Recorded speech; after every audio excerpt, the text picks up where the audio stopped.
ഞങ്ങൾ ഒരിക്കലും വിചാരിച്ചിട്ടില്ല ആഗ്ര ചെല്ലുമ്പോൾ ഞങ്ങൾക്ക് ഇത്രയും ഒരു മോശമായിട്ടുള്ളൊരു എക്സ്പീരിയൻസ് ഉണ്ടാവുമെന്ന് തന്നെ. ഞങ്ങൾ വൈകുന്നേരം 5 മണീൻ്റെ ട്രെയിനിൽ ന്യൂഡൽഹിയിൽ നിന്ന് ആഗ്രയ്ക്ക് പോയി. അവിടെ ചെന്ന് കഴിഞ്ഞിട്ടുള്ള എക്സ്പീരിയൻസ് അത്രയും മോശമായിട്ടുള്ളൊരു എക്സ്പീരിയൻസ് ആയിരുന്നു. ഇവർ ആ റെയിൽവേ സ്റ്റേഷൻ മുതൽ ഞങ്ങൾ ഓൾമോസ്റ്റ് 2 കിലോമീറ്റർ ഞങ്ങളുടെ ബാഗും വെയിറ്റും എല്ലാം തൂക്കി ഞങ്ങൾ നടന്നു. ഞങ്ങൾ അടുത്തൊരു മലയാളി ഹോട്ടലുണ്ട്, അങ്ങോട്ട് നടന്നു പോയിട്ട് അവിടുന്ന് ഊബറിന് റൂമിലേക്ക് പോകാമെന്നാണ് ഞങ്ങൾ തീരുമാനിച്ചിരുന്നത്. പക്ഷെ ഇവർ കാരണം ഞങ്ങളുടെ വഴിയും തെറ്റി.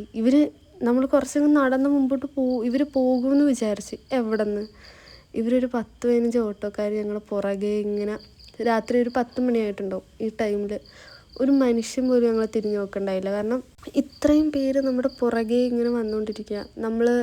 ഒരാൾക്ക് 10 രൂപ മതി, ഒരാൾക്ക് 10 രൂപ മതി എന്നും പറഞ്ഞ് ഇവർ നമ്മൾ വിളിച്ചുകൊണ്ടിരിക്കുക.